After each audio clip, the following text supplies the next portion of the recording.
Good evening, everyone. Good evening, and welcome to another Always Wolves podcast, extra time show. And this one, we're going to be looking back on the exciting game for a neutral. Fantastic outcome if you're a Leeds fan, and not so good if you're a Wolves fan. But the 3-2 loss, Molineux under the lights. Where do we even begin with that? Where do we even begin with it? Crikey, it's we've got a lot to dig into. We've got like the first half, we've got the goals, we've got the Raúl sending off, we've got the 3 goals that Leeds scored, we've got the Wolves DJ that was on at the thing. Would be interesting to give people's opinion on what they think of the DJ, the light show, and all that sort of jazz. And we've got so close again to touching that European and putting, just when we put ourselves into a great position, Wolves have this habit of seemingly being able to pull it away from us, don't they? But we're going to get stuck in. We've got some fantastic guests. We have got regular pundit and the show coming up first. We've got Jack. We've got a debutant tonight, ladies and gentlemen. Yes, we do. We've got Lucy making her debut, which is brilliant to get a female fan on. Scott's back. And after a very long break, we've got Tuba Wolves, who's backstage in the green room. So we've got a great show lined up. As always, we'll be talking about the games. We'll be looking at the performance rating. We'll be picking the pundit's man of the match. And at the end, of course, you'll be able to pick your man of the match. We're going to go down the chat in a second. But first of all, my first guest tonight, as I say, regular friend of the show. Great to have him back. All right, Jack. Evening, Dave. Evening, everybody. Good evening, mate. Well, let's just have a look. We've already got 42 on board. And as always, we've even got Spencer here as well, Adrian, Carl. We've got quite a few in here already watching. And obviously, you guys, don't forget, if you want to get involved in the chat between yourselves, please do so. If you've got any questions you want us to ask, we'll put some on there. If you do definitely want to get on the screen, send a super chat. It helps the channel. And consider joining the membership. And just before we get started, I do want to say, as always, a big thank you to Spider VPN for powering their extra time. Wherever you are in the world, they provide you with high-speed, low-cost VPNs. And ours is set up now, and it's dead good. In fact, it's that good. I'm going to do a video review of it, actually. It's really, really good. And the speeds on it are fantastic. So check them out in the link below. Click the link and check out Spider VPN. So, Jack, we seem to be a bit of a yo-yo at the moment. One week we come on and we're all like, then we come on the next week and it's all yay, hey. And then where do we start with that, mate? Where do we start? I mean, I think that's probably kind of where we are as a team at the minute, isn't it? We're very, very close to cracking that top 6, top 7, if you like, but probably not quite there yet. And that's not necessarily a criticism at all. That's just kind of the nature of, probably more than anything, the league. You know, the spending power that those teams above us have is far greater than what we've got currently. And I know the club are trying to kind of get that in terms of the commercial side and the marketing and all that kind of thing. And they're doing a fantastic job behind the scenes of growing the club in that sense. But at the time being, excuse me, we probably are 7th, 8th, 9th, somewhere around that. And so results like yesterday do happen to teams like us. You know, teams like Liverpool probably can soak up having a man sent off early in the second half and can still see it out. Manchester City can probably do it. We will struggle in those kind of situations. And so it's probably more of a reflection of where we are as a team, really, that we do throw in these results from time to time, and things, when they go against us, we're not really able to kind of suck it up and deal with it as well as the teams above us. And that's probably why they've got that gap to us, because we've seen on our day, we can give all those teams a game. But it's just over the course of a season, we just seem to have just too many of these results where we just don't react, or we're not doing justice to ourselves. And I think again yesterday is probably that, isn't it? Particularly second half. Mate, I know. To be honest, it was a great game. I mean, Yeah. you can't say it wasn't a great game. It was an absolutely brilliant game. It was a fantastic game. And if you were watching that as a neutral anywhere in the world and you're not a Wolves or a Leeds fan, it was pure drama and entertainment. It had absolutely everything. It had 5 goals, all down the end where I sit as well, with the North Bank, which is a rarity as it is. It had a sending off. It had fouls. It had so many, I mean, replacements as concussion sub. You know, it had a last minute late drama. It had a turnaround. And then you add the protester into that as well. That was not, I think the Wolves stewards were quick, and I'm sure we'll come on to that a bit. I mean, it had everything, didn't it, really? Yeah, like you said, if you're a neutral, that's probably one of the best games you've seen in a long, long time.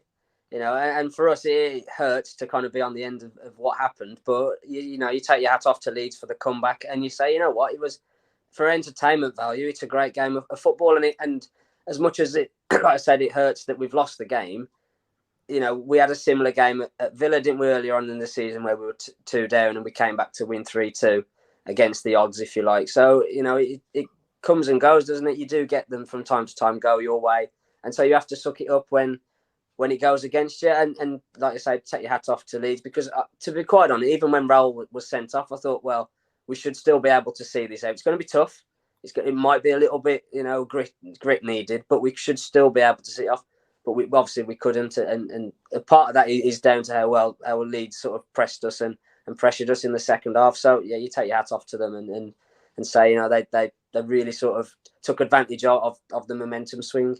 It was a bit unlike Wolves, though. I mean, we were so in control. I know Leeds had a couple of early chances, but that last 10 minutes, especially of the first half, I mean, Trincão, I mean, Neves has come off. I was worried about Neves getting that 10th yellow card, because obviously you'll be out for the Villa game, and we're all thinking, don't do that.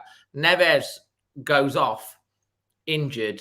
He tries to carry on, and you know, obviously he's going to be out. Looks at the Portugal squad. We've got 2 weeks, and they're still assessing him. So that doesn't bode that well to me. The fact that they're still assessing, but let's hope it's not too bad. He did seem to walk off gingerly, and then we've talked about, especially you on here, Trincão. We've talked about him. We've gone like, Trincão, he does nothing. He does nothing. It's like we want him to do something, £25 million, and he's not done anything. And he was unbelievable when he came on. He was like, within 60 seconds of him coming on, he's made a run behind for the free kick behind the back line of Leeds. He's looked up. He's pulled out a brilliant pass to Johnny Otto. And Johnny Otto, fantastic finish, to be fair, into the corner. Then he carries on. It's Wolves on the attack. I think it's Raúl that's running down the left-hand side. You're thinking, does he pay the ball? He hits it from like, I think it must be 30, 35 yards. The keeper does not even smell it. He doesn't get anywhere near it. It's the inside of the post, and it comes out. Now, interestingly enough, Leeds did that twice later on in the game off the post, and they managed to get the second and third ball and get a goal from it. And then, was it Pedence that laid the ball back for him? Yeah, it was, yeah. He's good at Pedence. And it's a great finish into the corner. And in between that, their keeper, Raúl's missed 2 glorious opportunities. First one, I mean, I don't know whether you think he should have just leathered it, but he tries to lob it. He lobs it wide. And then the secondly, it's like in the 6-yard area. And I don't know how he's missed it. It's gone between 2 legs. And then Johnny Otto's hit another powerful one. And that Messi has made a great save over the bar. I mean, it was balmy. We were just brilliant. We looked like the first 3 games of the season, but we was adding goals. And it looked as if it was only going to be 3, 4 or 5 until the Raúl sending off. Yeah, no, you're absolutely right. I think from the first probably 10, 15 minutes right the way up to the red card, was in terms of an attacking sense, was as good as we've played for quite a while. And I think Trincão, as much as we've criticised him, deserves a huge amount of credit because he was kind of the spark when he came on. It brought a slight formation change because Neves went off, obviously, with an injury. But Trincão made a real difference. He was sharp. He was direct. He was hungry for the ball, if you like. And we had an outlet. We had someone who was kind of desperate to get the ball, and we were desperate to give him the ball. Quite often with Wolves this season, our attacks have kind of been, we play the percentages, we put it to the best player available, or we try and who's made the best run.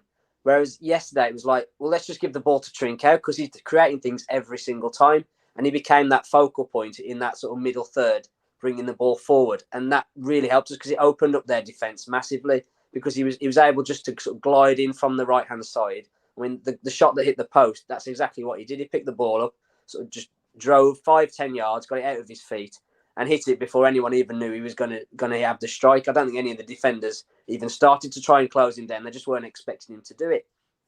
Well, here's an interesting stat as well, Carl. Whitehouse, who's our resident stato, he says Francisco is the first player to score an assist in the first half of a Premier League match as a substitute since Frank Lampard, esteemed company that, for Chelsea against Swansea City in April 2013. I don't know where he gets all these stats for, but that's a bit crazy. But that is am I right in saying that's his first assist and goal of the season? In the league, yeah, he scored at Forest in the League Cup earlier on in the season. But yeah, no, and you know the frustration with Trincão is that we've seen glimpses of that throughout in little pockets this season, haven't we? But nothing really substantial to kind of hang your hat on and go, yeah, this is the guy we need to sign permanently. This is the guy we should swap for Traoré. If he could produce those kind of performances regularly, then absolutely sign him up, get him involved in the squad. But until he does that, then the jury's still going to have to be out, isn't it? Because as good as he was, that performance first half has been the exception rather than the rule, hasn't it? More often than not, he hasn't done that. And he's pulled out of tackles and the game's passed him by. Yesterday, to his credit, he really sort of grabbed the game by the horns, didn't it, and made it about him. And that's sometimes what those attacking players, those sort of number 10s, those wide forwards, they like to do. They make the game about them. I'm the main man. I'm going to get the assists. I'm going to get the goals. I'm going to create the chances. And that's what he did. And that was a huge part of why we took really complete control of the game, particularly at half-time, to be 2-0 up. I mean, do you think he's a confidence player, Trincão? I think every player in that position is a confidence player. Because as a striker or a wide forward, whatever you want to call him, you're judged on assists and goals. And while you're sat there with 0 in both columns, you're not doing your job. You might be playing well and the team might be winning games, but while you've got nothing to show for it, you're thinking, well, I could be dropped. Someone might come in. Once Neto's back fit, he's above me in the pecking order. How does the manager see me compared to Wangi Chan? How does he see me compared to Podence? Am I the main man? It's a real minefield for players like Trincão, because he does strike me as someone that if you can kind of build a team around him and include players that can get the best out of him, then he's going to be a fantastic player. But in the Premier League, you can't do that week in, week out. There's very few teams in this league. We've talked about this before, haven't we? Probably only Liverpool and Manchester City who can say, right, this is how we're going to play every single week. And there's nothing you can do about it. We have to adapt our tactics and our formation and our personnel depending on who we're playing. We just have to, you know, as much as we'd love to say, well, we're just going to, this is our formation, this is our best 11, go on to. We have to adapt. And when we play in this team, we have to change it. When we play in a different team, we have to do something else. And unfortunately for Trincão, some games this season, they're just not going to suit him. I mean, when we were away at Palace, for example, he got bullied for 20 minutes and disappeared. Similarly at West Ham a couple of weeks ago, that they sort of smashed into him early doors and he never really got into the game after that. Yesterday he came on and, to be fair, played really, really well. And like you say, with the confidence thing, perhaps if he's the one that they choose to bring in against Villa, he'll take the performance yesterday, the confidence from that, and produce it again. I'll tell you what, my dad was funny because he kept saying, I've said how long I love him. And I was going like kind of, I don't know if you watched the match vlog or the reaction after. I know a lot of you probably would have done. It's had thousands of views. But I was saying, like, oh yeah, I've always said about Trincão, but I said it with a wry smile on my face because it's like but he was absolutely definitely a player in there. Yeah, and I think it's the first time as Wolves fans we've really seen not just a little glimpse of the player everyone says he is, but actually it's like the blinds were took off us and we saw the real Trincão. Now, if the real Trincão does step forward and he can produce that every week, then yeah, it changes perception. But I think what you said, the jury is out. That's one game. He's got to reproduce it. Jack, interesting point that Adrian Richards in the conversations made. The key yesterday, and I hadn't thought about this actually, in the way he's put across, was the Neves injury. Everything else was salvageable, even with Raúl off. But Neves protects the defence, and we've not have lost that. That's an interesting point. What are your thoughts on that? I think that's a very valid comment to make. Really, I think we did miss Neves hugely. We miss Neves hugely when he doesn't play. Full stop. He's the sort of fulcrum of our team, if you like, isn't he? Everything good comes through him in terms of, he does a lot of defensive work. He's really improved that side of his game, the physicality of it, as well as he's sort of grown physically as he's now into his sort of early to mid-20s. Attacking wise, he's come out of his shell this season, hasn't he, compared to previous couple of years. He's starting to find his range with those passes, isn't he, further up the pitch. I think if Neves is on the pitch for 90 minutes, I think we have a much better chance of winning. I mean, I wouldn't necessarily say, we lost the game because Neves got injured. There are far other reasons why we lost that game, But there is definitely some validity in what Adrian says there. Neves not being on the pitch did hinder us hugely. It really, really did. Yeah, that's something I'm not really considered. And does that explain the Keystone Cops defending the goals for the second half? I was like, we haven't seen defending like that from Wolves. Even when we went down to 10 men against Manchester City, but we like the first goal. Let's just talk it through. It's hit the inside of the post. I thought, we've got away with it. And then it comes back to I think it's Nori on the one side. And I'm thinking, just lump the ball away. But he almost passes it back. I don't know what he's doing. He's like going back towards the goal line. And then I think it's Saiss that panics to try and clear it straight to a Leeds player who then has a simple tap in. It's like we had about 3 chances to clear that.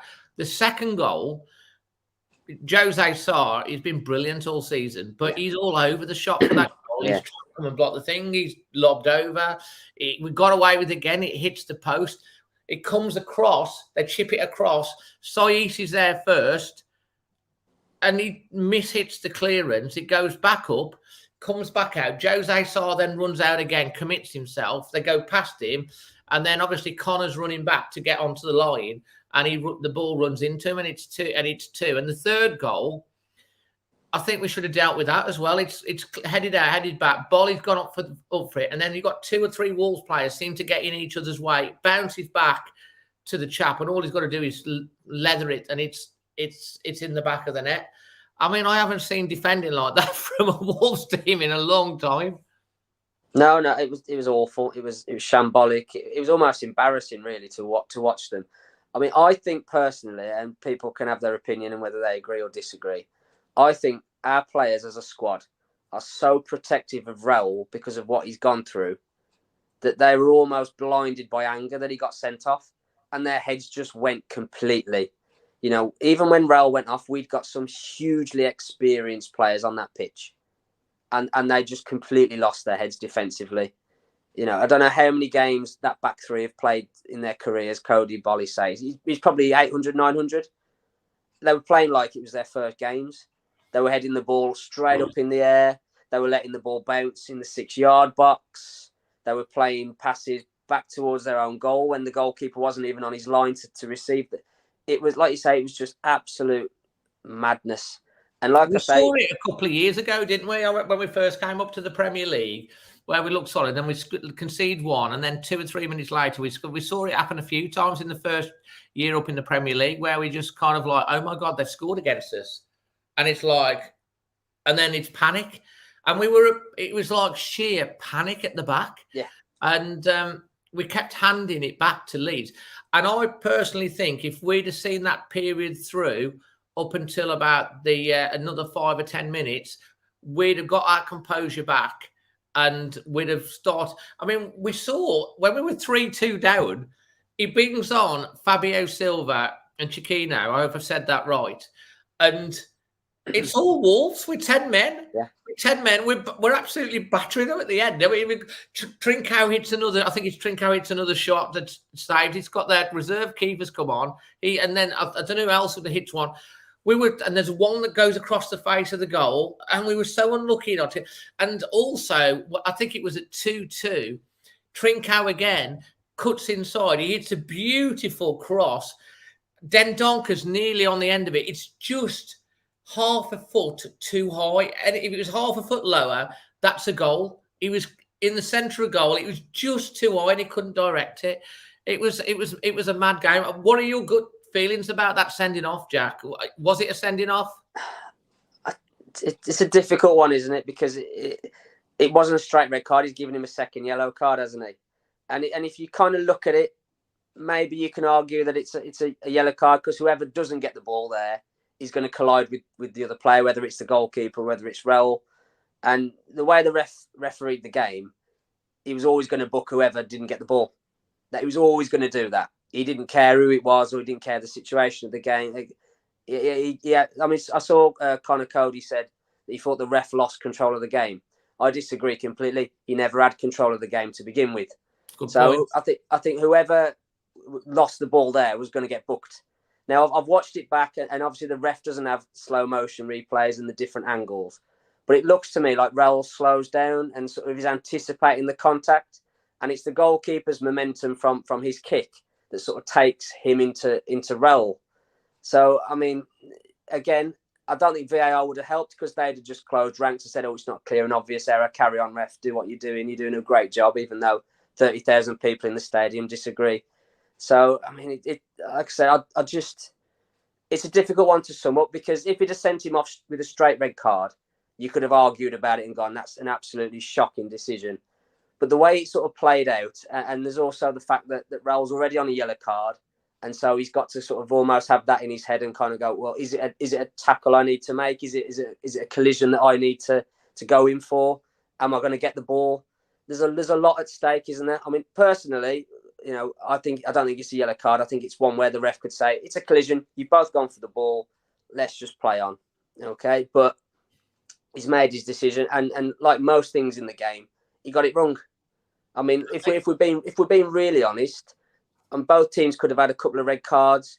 There could have been free kicks for both teams given in and around both boxes. There were 3 or 4 bookings that he missed for both teams. There was all sorts going on in the dugouts that the fourth official had no control over altogether. There were times where the benches were being pulled apart, and the fourth official's nowhere to be seen. He's got one job, and he's only had one job. Yeah. I mean, I just, like I said to you earlier when you texted about coming on, I said I've got some thoughts on the standard of refereeing in general. But that guy yesterday, I mean, we talk about the best league in the world with the best players, the best crowds, the best stadiums. We've got the worst officials. I mean, the thing for me with Kevin Friend, there was a point in the second half where I think, is it Cresswell, the young lad who came on for Leeds? I think he wipes out Nuri sort of halfway through their half. It's a blatant booking. But he goes over to book him like he's a teenager been told to tidy his room. Like it's the biggest inconvenience ever. Why do I have to? If you don't want to referee the game, don't referee the game. He looked like he just couldn't be bothered, the referee yesterday. His body language was abysmal. Someone put Absolutely abysmal. Someone put on the comments on, I think it was my reaction or my match vlog. And do watch the match vlog back, because it's a real good one. But they said they need to take the R out of Kevin Friend when in regards to Wolves, Kevin Fiend, because that was what it was like. I've got my thoughts on the Raúl red card, but I'll give everyone else obviously that comes on the chance. Dav Flav has just made an interesting point. Jack, and it's the reason I put it on the screen. It was on for a little while, is because I was thinking about this yesterday.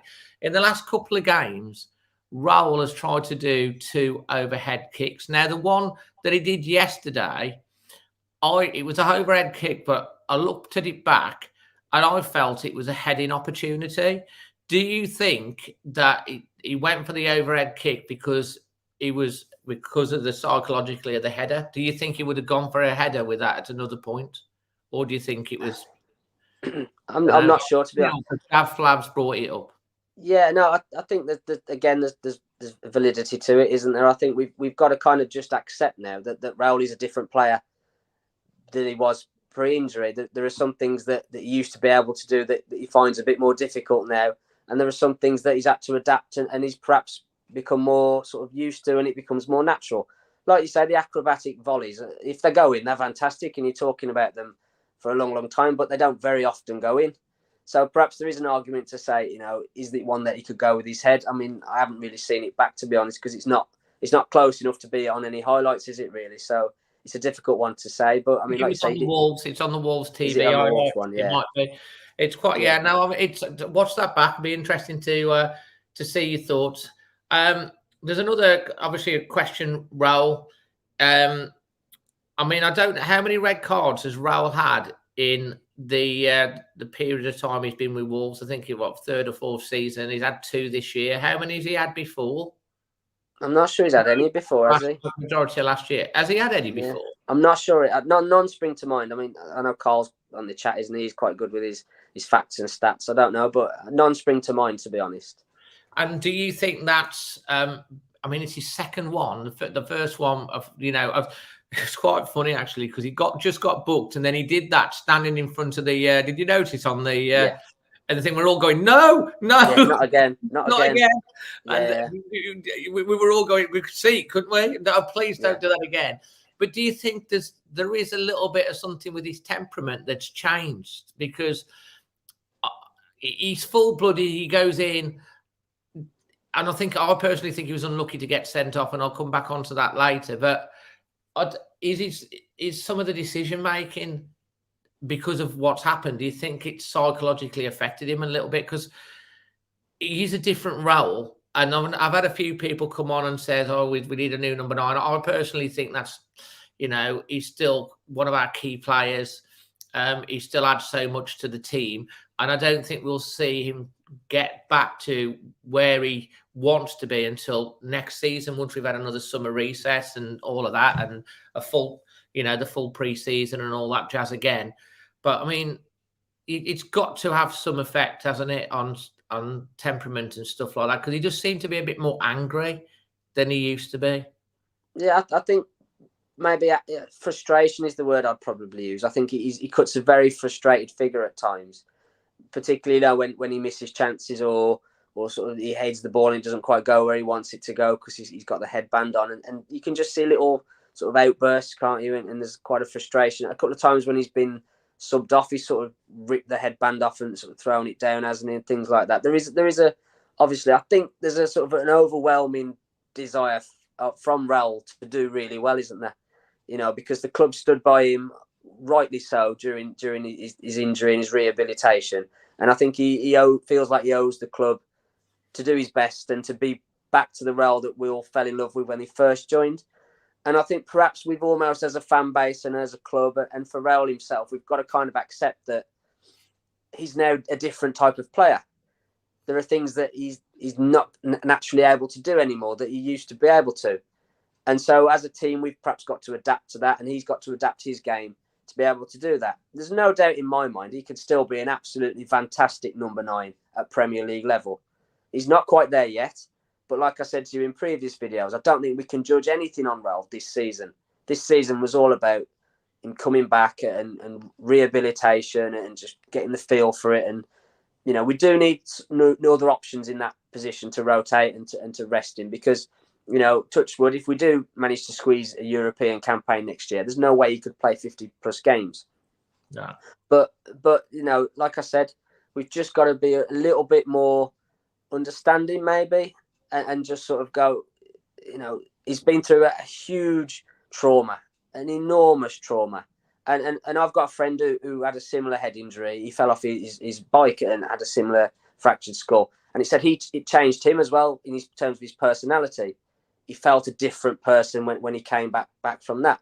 And perhaps that's what's going on with Raúl. We don't know because we're not privy to his private life and his his conversations and his sort of his overall well-being. And those are kind of big questions that are sort of far beyond what we can do on here, isn't it? But I think we've just got to kind of accept that Raúl is what he is now, and we will get those outbursts and those sort of moments where the red mist, you can sort of see it starting to come down. I mean, like I said to you, when we played Manchester City, I felt like he let the team down and he let his emotions get the better of him. But it's not very often you can say that about him. He's a full-blooded, committed player, and that's part of the reason why we like him. So we've got to, like I said, we've got to accept that he's a different player now, and we've got to kind of adapt as a fan base to that. I've got a stat both from Carl and from the producer is that Raúl's 2 red cards have both come this season, so that might say something. He has had 12 yellow cards, but only ever 2 sending off in a Wolves shirt, and both have come this season. So read into that what you will. Jazza, fantastic to have you come on. He's making a comment. Hi there, Leeds fan here. Leeds bias aside, that was one cracking game of football. What a great advert for the Premier League. Wish you best for the season. That's a quality post. Jack, to finish off with your segment, let's give us your performance rating and your man of the match. Performance rating, I'm going to go with 6. I'd have given it an 8 for the first half because I thought we were good and we exerted a bit of control and we created some good chances. Second half, I think I'd struggle to give it above a 4, to be honest. Like you said, the lack of composure, the lack of in-game management from Bruno as much as anything. I thought he was very slow to make his subs and we just, all the momentum just seemed to sap out of us. The red card didn't condemn us to defeat. We've got to kind of be honest about that. There was the minute that Raúl gets sent off, we don't lose that game. We lose that game because we just don't defend properly and we give away 3 really, really poor goals. So, that comes down to the back 3, like I said, and the goalkeeper had a poor game and Bruno got his substitutions very late and didn't quite read the game situation. So I struggle to give it above a 4, to be honest, the second half. So that sort of evens it out to a 6. Man of the match, I mean, I know we've talked a lot about Trincão, but I'm going to go with Johnny Otto because I thought he was excellent in terms of what he contributed from that right wing back role. He got the goal, didn't he? And he was involved in a couple of really nice build-ups in the first half. And he was probably the only defender on the pitch, actually, who didn't make any really bad errors in that second half. Everyone else played their part in our downfall, if you like. That's whereas a good he call. was kind of... Johnny Otto had a great game, and it's been brilliant to see him. Been brilliant to see him back. So you have the similar sort of view on the score, the rating as I did exactly. I think I gave it a 6.5. But we're gonna your nominations, Johnny Otto. Final thoughts from yourself looking ahead to the Villa game. I mean, I think we're in a similar situation that we were before the Leeds game. What I think's changed now is that if we are going to get into the European spots, we're probably now going to have to win one of those games against Chelsea, Liverpool or Man City. Before the Leeds game, if we could have beaten Leeds and Newcastle and Villa and Burnley and Brighton, that takes a lot of the pressure off those ones. But we've lost to Leeds now. So there's only 4 more games where you try and back us to win. So now we've probably got to pick up something against one of those big 3 teams. So it just makes that job a little bit more difficult. But it's still salvageable. The season isn't over by any stretch of the imagination. We've got a lot to be positive about. We're still 8th in the table. There's still a really nice gap to the guys below us. So we're not looking over our shoulder thinking, I hope we don't end up dropping to 11th or 12th or anything. I don't think we're in danger of that just yet. I think we've still got a great opportunity. West Ham and Tottenham play each other tomorrow. So there's a potential for maybe both to drop points or one of them to drop some points. So we've just got to, lick our wounds from yesterday. Like we said at the start, accept that we're on the end of a good comeback from the opponent, and it happens in football. We were masters of our own downfall. We've got to learn from it. We've got to be better next time. But just believe in Bruno and the team to do that and to recover and to come back stronger, because Villa will be a fantastic game. I've got no doubt about it. It's going to be a fantastic game of football. They'll be wanting revenge. I'm glad we've got the 2-3 come back out the way. So because we don't want it for next week. Jack, absolutely brilliant, mate, as always. Not a problem. Thank you so much. And always talk so much sense. Looking forward to the one after the Villa game. Cheers, Jack. No worries. Cheers, guys. Thank you. Fantastic. Jack always puts some points. Scooter asked earlier on about becoming a member of the channel. Scooter, if you just go onto the description below, right to the bottom, click on that, and there's various membership options, and obviously that helps support the channel and the software and all that what we do for the live streams. And obviously, I've recently invested in some mics, which hopefully people have enjoyed on the thing. And we've also got coming up at the halfway point tonight, we have the latest football prizes competition that you can get involved in. I'll tell you more about that coming up. But I really, really am delighted to bring on a debutante for her first appearance on Extra Time. A friend of the channel for a very, very long time. Often see at the matches. Lucy, absolutely brilliant to have you join us tonight. Hiya, Dave. You all right, Bab? I'm not too bad, kid. Not too bad. Yeah, and how about yourself? A bit nervous about doing this, as I've told you many, many times. But no, first one's the hardest. Once you got the first one out the way, it's plain sailing. Yeah, I know. I'll just put it out there, though, before anybody says, oh, she's talking rubbish and she doesn't know what she's talking about. I am not a stato. I do not know rules and regulations of things. I just love my team. So I'm just putting that out there before people start getting on at me.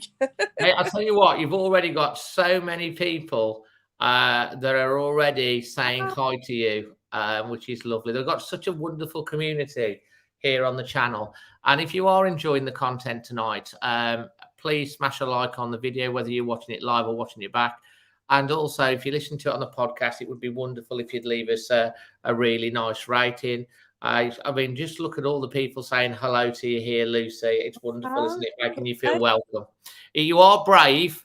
It's brave to come on because obviously it's a live show. But you're here now. So, I mean, you're obviously there. Yes. As always. You go to a lot of the away games as well, don't you? You know, you're hardcore. How are you feeling after that? How were you feeling before the game, and how were you feeling at the final whistle? Before the game, I was excited because it's Leeds at home. I mean, it's just Leeds, you know. It's just Leeds, yeah. It's just Leeds, isn't it? It's like playing the Villa. Just love to have them at home, don't you? But by the end, I was angry. I wasn't disappointed, Dave. I wasn't disappointed. I was angry, and not at the players, at the referee and that lino. It's just. You're not angry at the Leeds players or the Wolves players. You're angry at the ref. No, I'm not angry at either of the players at all. I'm angry at the system. How are they getting away with it? It's not on. It's not on. I know it was really frustrating. I think Jack. I mean, I said I think he lost control, but Jack said he never had control. You know, and I think he made a very, very good point with that, didn't you? I mean, he never really had control. And does anyone ever consider that Kevin Friend looks like Pete Postlewhistle? Have you ever, you know who I mean? The actor, Postlethwaite. He's in a film called Brashed Off. I think he's in one of the films of Jurassic Park as well. He's the gamekeeper. He does look a lot like him, I think.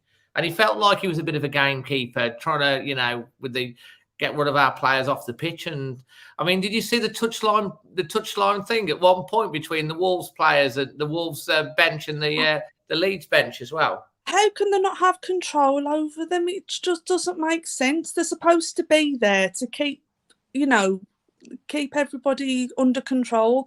There was no control on the touchline. There was plenty of control on the pitch, but wrongfully, because I just did not agree with most of the things that he was doing on the pitch.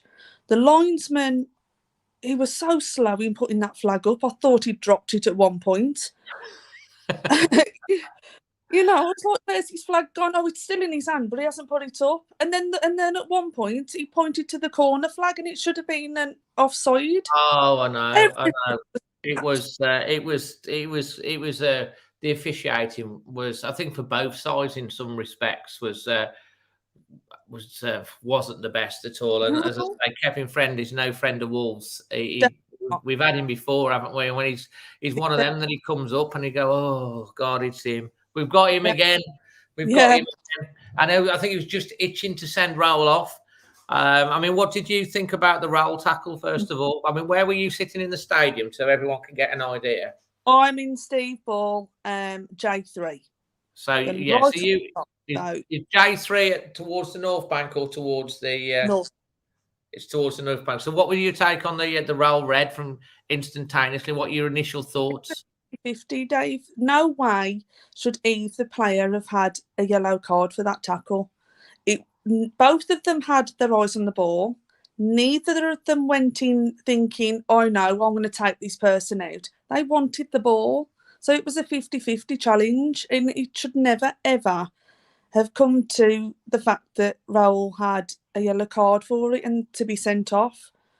But I think he had that in his mind anyway, Kevin Friend. I really, really do. You know what? It was funny, because there's a few guys in front of us on the right-hand side. When they went down and they saw the ref, they were basically waving goodbye to the keeper. They were like, thought it was, and I was shouting. I was like, it's a double yellow. It's Raúl, not the keeper, because everyone. We were down the other end, so obviously it's hard for us to exactly see the impact. And obviously, from our point of view, it looked as if the keeper had taken Raúl out. But and I've only watched it back today, and people say it was a 50-50. I think it was more like a 55-45 in that the keeper was going to get there first. But when I've watched it back, you can see that Raúl doesn't go in two-footed.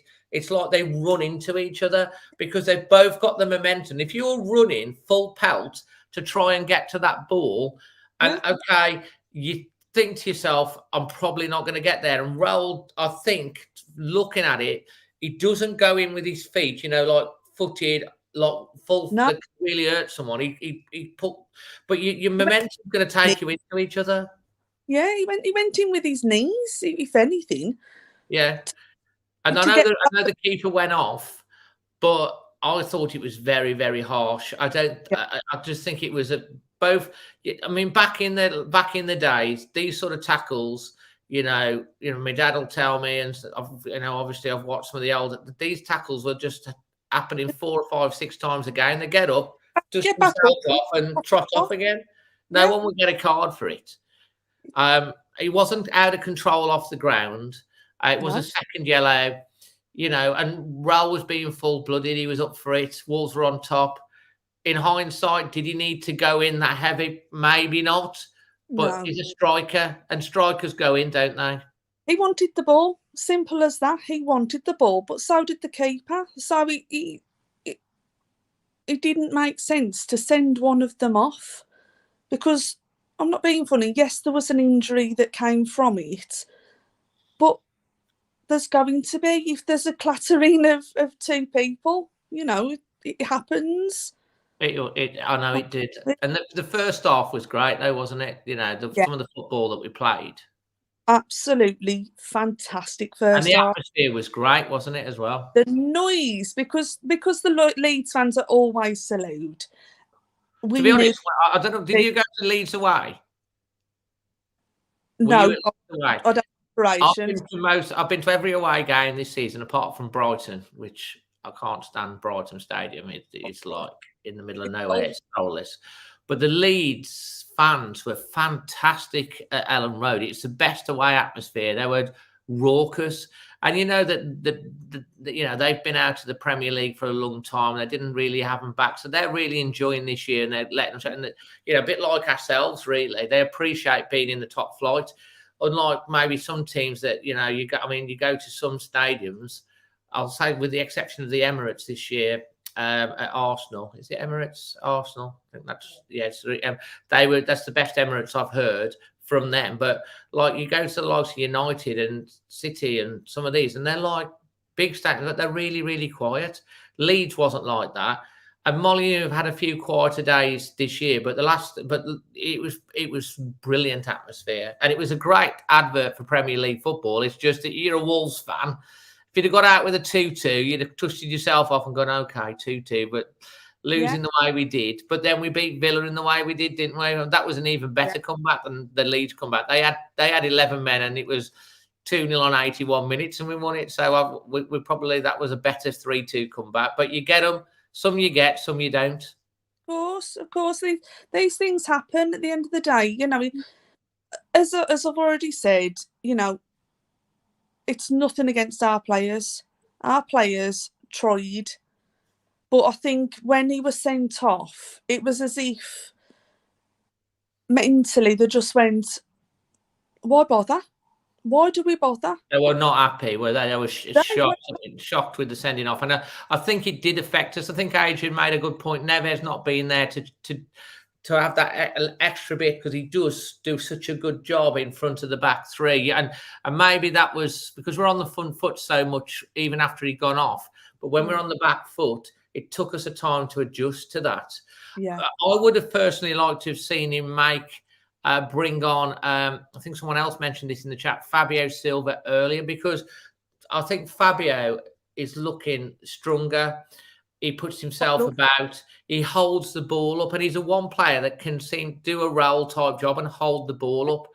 And when he came on with Chiquinho, that last 5 or 6 minutes, I thought we were going to get the equaliser. You wouldn't have known that we had 10 men. They were hanging on.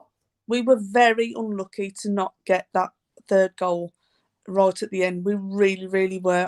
I thought we played fantastic in that last 10 minutes. I really did. I'll tell you what, it would have topped off the perfect Premier League game, because it would have had everything. Team going down to 10 men, coming 2-0 up, going 3-2 down, then scoring a sort of 97th minute equaliser with 10 men. That would have been the perfect end to the book, but it didn't quite happen because it's Wolves. But there you go. Always, isn't it? Absolutely fantastic. How long have you? But let's get a bit of background about you, Lucy, because obviously it's your first debut, and I'm sure people are very interested to learn a little bit more about you. How long have you been supporting Wolves for, and how did you get into supporting Wolves?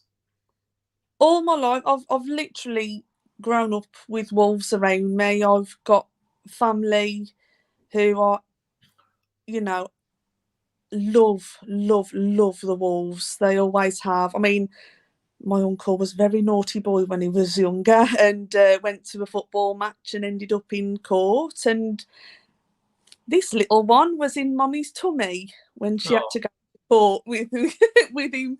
Luckily, he got off, so he got out. But he's going to kill me for mentioning that. But I've always loved the Wolves. I'm a very positive fan as well. I mean, people have probably seen that in the posts that I when I come on the chat. You know, in my eyes, we're a team, and when people put our players down, it breaks my heart, because they're a team. It's not an I or that person. That person is not a wolf. A wolf. They are wolves, and that is it to me. And you need to support your team even when things are not going. I mean, you can criticise, you can debate, because that's what football is. But you know, turning against your team or against a player doesn't help build their confidence, does it? Doesn't, because they see exactly what we're saying. That they can see. They do watch these, and you know, when people are saying, "Oh, you know, this person had a crap game," or "This one's really rubbish and they shouldn't be brought on," it's not fair. Why would you do that? It doesn't make sense. It really doesn't. It's bullying in a way, because I think that there is always a section of fans from every team that are very fickle.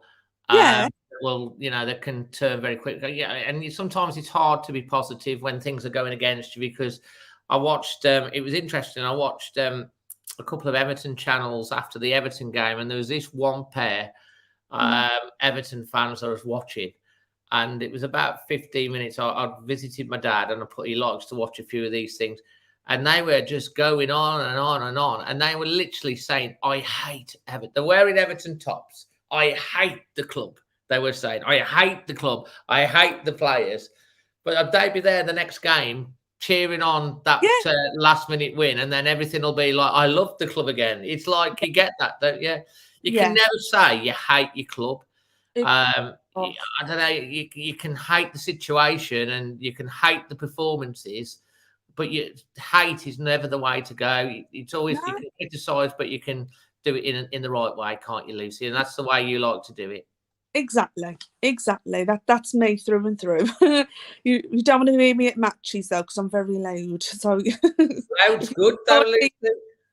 If you sit by me in the steeple, you know where I'm sitting. Believe me. You're quite vocal at the game. So, Lucy, to finish off on, we need your performance rating for the match, and we need your pundit nomination for man of the match as well. Right. Okay. I think I'm going to go with a 6.5. I was going to go with a 7. Yeah. If we'd have got that last goal, it was just so close. But no, I think it might have gone up to an 8 if we'd have got that last goal. That would have been amazing. I think mine would have gone up for definite. Definitely. Yeah. I think 6.5 is fair. That's what I gave it on my match reaction. Yeah, I haven't got to watch it yet, so I do apologise, Dave. Lucy. Make sure you watch the vlog as well. I will. It's a good one. But my man of the match, Trincão, all day long, he was brilliant. And the blokes that sit behind me, the 3 blokes that sit behind me at games, they always say, oh, God, he's coming on again. Oh, he's bloody crap. You know, he's not fast enough. He don't hold the ball. He's not tough enough. And I said, watch what's coming in this game. Something's going to happen. And literally 2 minutes later. It's less than 2 minutes, I think. What is that first 60 seconds, wasn't it? That crossed to Johnny and they went, okay, we're going to sit down and shut up now. 1 point and to then he hits the inside of the post from 35 yards. And then he scores it just before half time. Of course, it was a great effort. If that was Neves. What a shot that was. Wow. I mean, it's a good job I wasn't recording that because I think I'd have dropped my phone. It was I don't want to do that. No, it was brilliant, absolutely brilliant. And then his goal. It was so fantastically taken. He knew where it was going. He knew where he wanted it to go, and he just took it. And it was fantastic. And I was so proud of him. And as I say, these 3 blokes behind me, they went, "Oh, we're going to listen to you from now on." I was like, "Well, you better because you did Fabio Silva." You tell him, Lucy. I tell you what, it's great. It's great to be waxing lyrical about Trincão because I mean I've been critical of him and been frustrated as so many fans. But now he's laid a marker down now, he has, and he has got to reproduce that performance every time he puts the shirt. It can't be just a flash in the pan performance. He's got to do that. We've seen little glimpses, but we saw the complete performance. We saw the player that people say he is, and he's got to replicate that. It can't be a one-off. Like, I will do this once every 20 games or something. He's got to do it the next game. For me, with that sort of performance, he'd be a starter for me against Villa. Yes. Yeah, and me. Oh, definitely. Ahead of Wang, if we're playing 3-4-3. Yes. It'd be interesting to see what he puts out for Villa, because obviously we don't know how Neves is going to be. We're hoping that, it's a couple of weeks and he'll be okay. Raúl is obviously going to be suspended, so you'd think Fabio will get the opportunity to be a big opportunity. I just want Fabio Silva to score. And what a way if he were to score the winner, a couple of goals against Aston Villa. That would be absolutely amazing. Yeah. Oh, God, can you imagine the row we're going to make if that happens? I'll tell you what, the Villa fans, they're going to be coming. They're going to be making a noise. Forget the West Birmingham Baggy Birds. They ain't even going to make the playoffs. I don't think. Forget the West Birmingham Baggy Birds. The Villa can forget Small Heath. Wolves Villa, it's the Premier League Midlands derby. It's the main one these days, and obviously we've always had it's the Mind the Gap derby. Yes, you're doing, and they're going to have we've stunned them. away at Villa Park. They want revenge. It's going to be a fantastic game, and we've got to be on it. But don't forget, Wolves are currently in pole position to finish as the highest ranked Midlands team in the country, because we're above Leicester as well. And Carl might be able to. Carl, if you're watching, I know you are, because he's always there. I'd like you to find out for me, when was the last time Wolves were the highest ranked in the football pyramid Midland team? I'd like to know the last year that was, because it'd be interesting to know what year that was, wouldn't it? Yeah. Lucy, thanks ever so much for coming on. Have you found it okay? Not as bad as you thought? Not as bad as I thought, and I'll definitely come back on if you'll have me. Definitely. And I'd say, and I'd encourage anyone that's interested in coming onto the channel,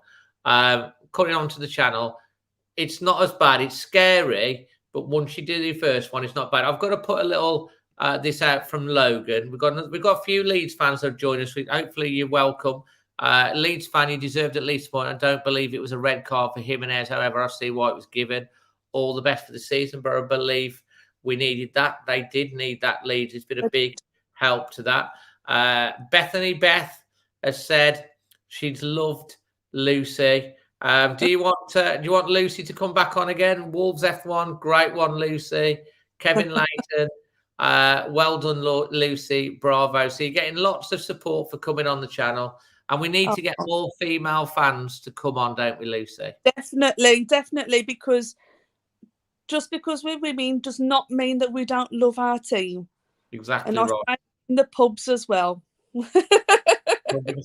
Thanks ever so much, mate. All right, sweetie. You take God bless care. you. See you at the next one. Cheers. Yeah. Bye, sweetie. Bye, Lucy. Bye. And there we've got Josh Rudbury's come on as well. Some really good options from Lucy as well. Roger Tomlinson saying big up Lucy. And Beth starting a trend, bring back Lucy on hashtag. It's fantastic. Right, we've got Scott and we've got, I can't wait to get Tuber Wolves back, because it's been a while since I've had spoke to him, but we're going to talk to Tuber Wolves because he's got news on the brass band world to tell us about when he comes on as well, I'm sure. Some victories. But we've got Scott. Hello, mate. Thank you for waiting patiently in the background. We've not had you on for a while either, have we, Scott? Say again? We've not had you on for a little while either. Yeah, to be honest, I'm just been busy. Like, I was nodding off in the green room. You're not saying it was boring, are you? No. Just working a lot of hours and stuff. So that's fine. What do you do, Scott? I work at Asda now, don't I? Oh yeah, Asda. That's right, Asda Price. Fantastic. Before we get on to Scott's segment, we're just going to talk about the football prizes. We're going to talk about the football prizes and the latest prize, because the Jose Sarr armband, Jose Sarr glove. There was 65 entries. All 65 entries were sold, and that was really popular. And this week we've got from Football Prizes a Connor Cody signed and framed Wolves captain's armband, all authenticated, all framed. And the winner, it's all delivered as well. There's only 65 entries to win that. I'm not sure exactly how many has been sold at the moment. But if you want to get yourself into to win the Connor Cody signed and framed captain's armband, you have until Wednesday night at 7:30 to get yourself in for the draw. And the draw takes place on the Football Prizes Facebook page. I think it's about midday on Thursday. The link is in the description below. All right, then, Scott. Obviously, you basically watched the first half and followed the second half, seeing the highlights and everything. What are your thoughts on the match? Well, it takes me an hour to walk to work, and I had to leave at half time. But when I left my house, I was confident we got 3 points in the bag and job was done. And then when I'm getting notifications and then messages telling me like Raúl got sent off, they've got one back, they've just equalised, and then they get a winner in the last injury time basically. I just couldn't believe it. I was like, because as soon as I got to work, there was a West Ham fan there, and he was loving the fact that we've just lost because it helps. Well, he would be, wouldn't they? his Because team. we're a threat. He thought it was 2-2. He didn't think Leeds got a winner, and I walked through the door and told him, "Yep, they got the winner." Bit frustrated, to be honest. It was a good game from watching it in the first half. It was a good game end to end. I did think that we were on top more, and I do think we're going to be better and getting the result at the end of it, especially when we score 2 good goals. But I never, for once, when I left the house, thought it would go that way at all. Football's a funny old game. Michael Brown has basically said, other than Wolves, what are your other passions? I know she's got a Doctor Who. Well, I've got lots of passions, of course, and I do have a retro Doctor Who top on tonight. And do you have a Doctor Who poster in the background there? Yeah. It's the side. That one. So you're a bit of a Whovian. I do like my Doctor Who. I don't know if I've asked you this before. Who's your favourite Doctor? And in the chat, leave who you if you've ever watched Doctor Who. Let us know who your favourite Doctor is. But Scott, I might have asked you before. But who's your favourite Doctor? Tom Baker was my favourite. Tom Baker. I do like Tom Baker with his jelly babies. I'm not sure who I've got on there. Is that Tom Baker? I'm not sure. Yeah. It's a Tom Baker retro. I do like David Tennant. Always a big time. Andy Hinton is saying Tom Baker. Patrick Moran says, well, fair play to you, Scott, working on still keeping going to the Wolves, keep working away, kid. Tomo's going Chris Ellickson, Gamer Girl, Lottie, David Tennant, Carl Whitehouse, Sylvester McCoy, Andrew Benton Tennant, David Tennant from Josh, Tom Baker from Roger, Adrian Jones, Tom Baker, Katie Merrick says you don't like Doctor Who. Fair enough. And Chris Baldwin goes with Chris Burton. I think it's a generational thing, isn't it, really, with who's your favourite Doctor? I'm really intrigued to see who the one that's going to replace Robert Fletcher's gone McCoy, and Martin Wolfwright's gone John Pertwee, Patrick Moran, Tom Baker. So there your popular ones there. None for Jodie Foster. Anyway, move on. So yeah, mate. I mean, what's your take on the red card? Well, I've watched it several times now, and for me, it is a yellow. And because it's his second yellow, obviously it's got to be a red. It's just because for me it's 50-50. They've both gone for the ball, but the reason why it's a yellow is because he got to the ball before Raúl, so it is a yellow. But at the same time, I think it's a harsh yellow considering it was closer to 50-50 than it was to like a challenge on them. Like they collided really badly, and you can't deny Raúl an opportunity for going for the ball, because if he gets there first, he's knocking it around the keeper, and then we're talking about another incident like we did with Ederson and Jota, but it's just the keeper got there first, and because of it, that's why it's the yellow. Plus the fact that I think their keeper went off after that, I believe. He did. That it adds more fire to the wood and probably goes in the favour of the ref. But to be honest, that ref, like, I know it's going to sound cheesy, but Kevin Friend's no friend of mine. He's literally I've been saying it before on the show, Dave. It's the best league in the world, but it's the worst officials. And Kevin Friend just gave you an example of why we have the worst officials. Like, somebody was telling me I need to check out the challenge on Ait Nouri, because apparently the Leeds player goes right through him and the ref gives nothing. Like, not even a card, just gives him like a telling off. And now I think Jack confirmed that earlier on as well. It's infuriating. But at the same time, we've lost because of our own mistakes. We can blame the ref as much as we want, and it did change the game with Raúl going off. But I watched the defense for the second goal. I've seen all the goals, but the second goal's the one that sticks in memory, because it's it was Keystone Cross defending. We had so many opportunities to clear the ball, and Jose Sarris pulled off a great save, and he's a brilliant keeper, but he was all over the shot for that goal. And do you know what as well? He was trying. You can't fault him for effort, but he was just running around. You look you look to the thing as well, like where Sace got clattered in the head, and he's gone down. They've come on, they've done the concussion checks and everything, but then he's gone down again because he's still feeling it. It argues the point should have been a concussion sub for Saar. Yeah, I reckon he should have come off and put Kilman on. I honestly do, but it's one of them. Like they know more than what we do. So if they think he's really good to go, then he should. Again, looking at that second goal, when he miskicks the ball, Sace knows better. Sace should have tried to take the ball down and kicked it out of play for a throw-in or a simple corner. It was panic. Yeah, and like Saar has been probably the best signing we've ever had in a long time. He's been one of the top players this season, but he's at fault as well for that second goal because he's all over the shot. Yeah, so, and he did pull off a great save from that strike from the edge of the area from that Leeds. I feel sorry for Cody because you look at the first goal, Cody clears it off the line, but still manages to go in.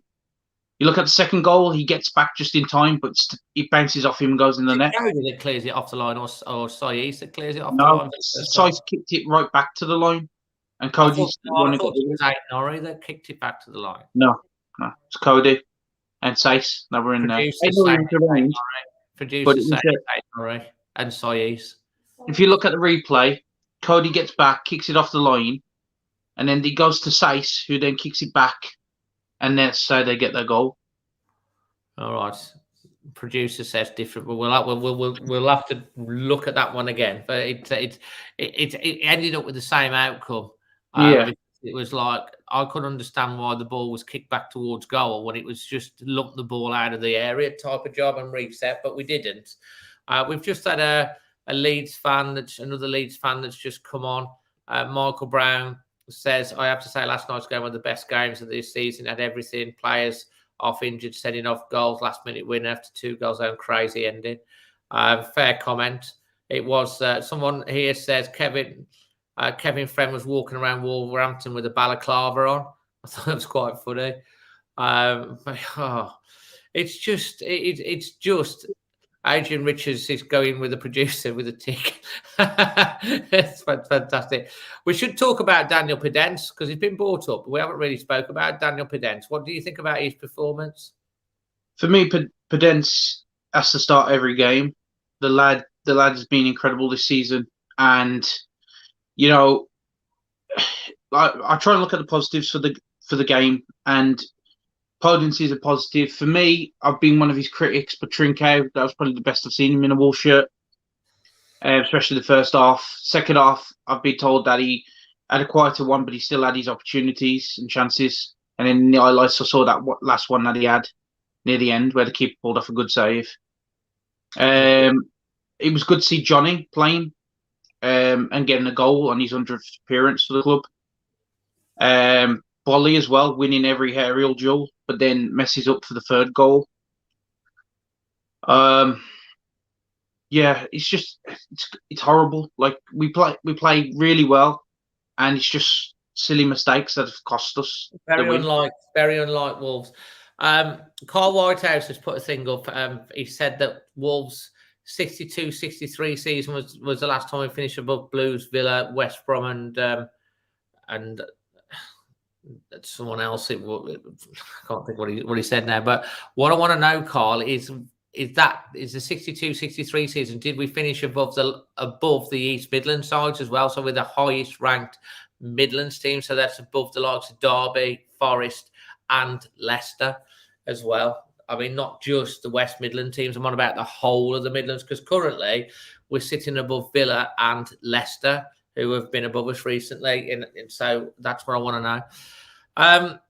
Mates, if you were to give a performance rating for that, what are you going to give it? 6. A solid 6. And I'll take it that's for the first half as a whole. No, first half, if we carried on playing the way we were doing in the first half, I would have given it an 8. Yeah. But second half, obviously I can't comment on the full 45 of the second half because I didn't see it. I only saw the highlights and what I've seen on Twitter. Yeah. But it's like if you do it by notifications, Raúl gets sent off, equaliser. One back, equaliser, then a winner in the last minute, like injury time stuff. yeah, it drops it all the way down to a 6. The only reason why it stays a 6 is because we still gave it a good go near the end of the game. But damage was already done. It's just frustrating. So I'm not like there's not many teams I hate, but I don't really like Leeds that much because my uncle, he's a massive Leeds fan, and he made it really difficult if he was ever in the house with us because like anytime Leeds scored, he would like jump and he would over celebrate, if that's the right way I could put it. And it was just infuriating. It really annoyed me. That's why, like, anytime we play Leeds, I want to beat them, like, just because of that. Because I know I'm going to get a text message or something after saying, "Hey, guess what?" But lucky enough, he hasn't said nothing yet, so I'm waiting for it. But yeah, it's horrible. Like, I left my house confident that we were getting 3 points, and the fact that Ruben Neves is on his way to Portugal on crutches as well. It's not good. Is he on his way to Portugal with crutches? Is he? Yeah, somebody on one of the Wolves groups posted a picture of him with Neves, and he works in an airport, and he says that apparently he's got like a knee cap on, and he's got crutches as he was travelling away. And if he's in an airport, I'm presuming he's going to Portugal. Yeah, well, that might just be a precaution at the moment. Well, let's hope. Your man of the match? Personally, for me, just going by the first half, I would say Trincão. Just because that is probably the best I've ever seen him in a Wolves shirt. I don't think he should start though over Hee-chan. I do think Hee-chan's better. I think Hee-chan should start the next game. But it's one of them, like, you saw how much it meant to the team and Trincão himself, because even Sarr ran all the way down to celebrate with him. So do you take Trincão to the bench again, or do you start him now and give him a bit more confidence and hope he kicks on? I'm of the view right now, depending on whether we play 3-5-2 or 3-4-3, if we're playing 3-4-3, my front three would be Fabio Silva, Daniel Podence, and Trincão for the Villa game. And because Wang came on, but he had a shot, but he didn't really do a lot. Trincão, I can't believe I'm actually saying it, to be honest, Scott, but on performance on that game, if he doesn't get a start and the manager's saying to him, I want you to do that again, and if he doesn't start him in the next game they play 3-4-3 after a performance like that, then he's like, what do I need to do? But I'd give him the chance. If I was thinking, I'd say, right, brilliant, that's what we want from you, lad. Go out and do that again. You've got your chance. The shirt's yours. Keep it. I thought he did, and that's why I would start him. The thing with Trincão is there's potential there. We know that he came from Barcelona with high expectations. We know what type of player he can become. But it's been, as a Wolves fan, it's been infuriating watching him play because he hasn't hit that potential. He's had mediocre performances. And then yesterday, was probably, like I said, the best I've seen him in a Wolves shirt. So if we do start him, it'll be a huge confidence boost for him. And hopefully he grabs that and takes it by storm. But if he doesn't, I don't know what's next for him, to be honest. Because with Neto coming back, I know Neto's not fully fit yet and he's getting there slowly. Would you start Trincão over Neto? Would I start Trincão over Neto? Yes. I will start Trincão over Neto because Neto's coming back from injury and Trincão. No, I mean in the sense, like, if they were both fully fit, nothing wrong with them. Of course you not. Wouldn't start. If it was a fully fit Neto, if everyone was fully fit and it's a front three, your front three startings, Jimenez, Neto, and Podence. Yes. That's the strongest front three with Trincão, Wang, and Fabio Silva behind those as your options. But for the next game, we know the Raúl's out. So for me, if it's a 3-4-3, and it's debatable whether it will be a 3-4-3 because Villa have got a very strong midfield. But if it's a 3-4-3, then I'm starting Fabio, Trincão, and Podence. If it's a 3-5-2, it's got to be Fabio and Podence. And then you've got Moutinho, Dendoncker, and you've got to bring Kundal in. you've got to bring Cundle in for that game because he played really, really well away at Tottenham. And if Lars trusts him, he's got to put him in. Cundle, he's a good player. He's got so much ability, but that's if it's a middle three. Because what other options have you got? That's the thing. It's never going to be fit or not. To finish off on, Scott, your man of the match, pundits rating? Yeah, Trincão, just because I'm basing it on the first half and from what I've heard about the second half. And rating, yeah, stick with 6. Fantastic. Scott, thanks for being patient. Not on last tonight, which is good. Hopefully you'll stick around in the green room, or either that you're probably tired to go to bed. But it's great to have you back on the channel, mate. No worries. I'll try and get on more often if I can. Up the Bushbury Hill as well, mate. Keep up the good work. I'm trying, mate. It's making me go more grey. Oh, no. You'll get there in the end, mate. Keep your hair. My hair's going a little bit, mate, but don't worry. I've got a cap. I can put it on, so you're all right. Catch you later. See you later, Dave. All the best. Bye. Cheers. So that's Scott. We've got Tuber Wolves, Craig coming up next, and then coming up the rear, very late entry into the green room, we've got Josh. Craig, thanks for being so patient, mate. It's so good. It's been so long because, let's face it, Craig is a top brass bander and he's been having a lot of competitions, haven't you? Yeah, absolutely. Hi, Dave, and everybody on the live stream. Yeah, we've had a great start to the year, Dave. I'm the musical director of the Staffordshire band, and we've had 2 competitions. It's banding competition season at the moment, so I'm really busy with the band. But we went to Butlins in January and came away as first section mine workers national champions. So we're really pleased. And 2 weeks ago, we won the Midland Area Championship. So we'll be representing the Midlands down at the Nationals in September of this year. So I'm really proud of the band. They've worked really hard. I'm not a very easy guy to work with, but they've been absolutely brilliant. And you know, I can draw sort of analogies, Dave, between Wolves and the band. I give my banding players a certain job to do. We're under massive pressure because we have to go on stage having rehearsed a piece for 3 to 4 weeks. What piece was it that you played? For the Midland area, it was Spectrum, piece by Gilbert Vinter, and then at the Butlins Mine Workers, we did a piece called Diversions on a Bass Theme by a quite well-known orchestral composer called George Lloyd. But each of the players have their jobs to do, and if they don't do it, Dave, then I get pretty cross with them. And you're a last demanding night, coach, then. yeah, and that's the right thing. If you want to be any good at anything, you've got to expect your players to perform to a certain level. I thought for the first 15 minutes last night, we were all over the shop. We were sloppy with the ball. Leeds could have scored 2 goals early doors, and we settled. And for that, the last 30 minutes of the first half, I thought we were in absolute control. We were under no danger whatsoever. Should have been 4-5 up.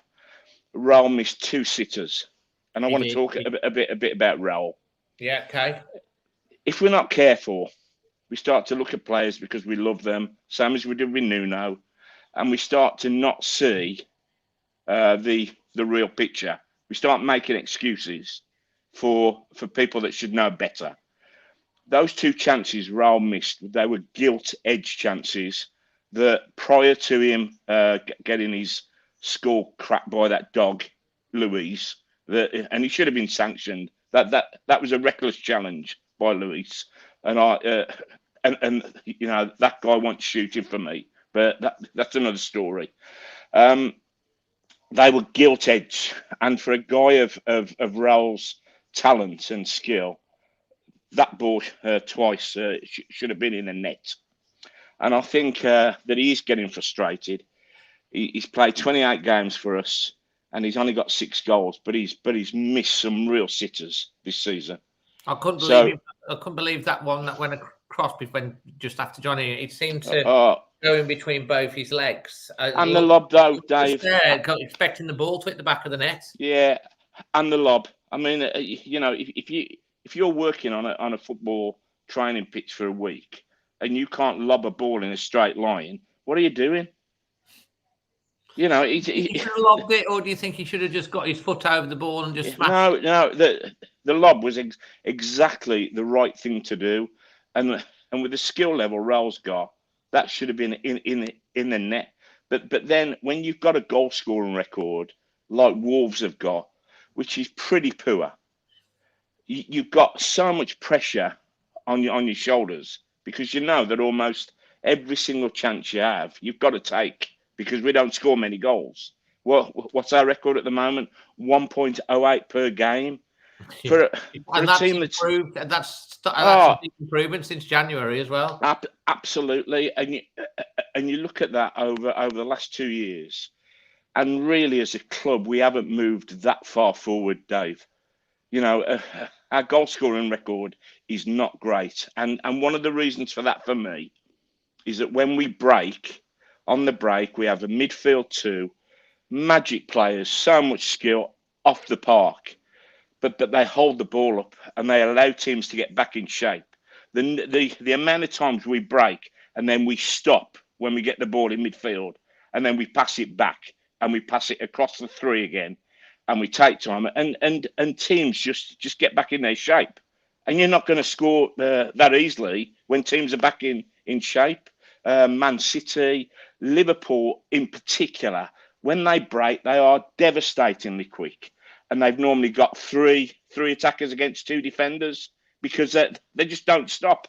They go from one end of the pitch to the other, and there's no messing about. And we tend to just slow it down. And Neto is a player that does that for us, isn't he? And he's been obviously out, and then he's got injured again, and we've missed that directness. And Jota before him used to do that same sort of thing as well.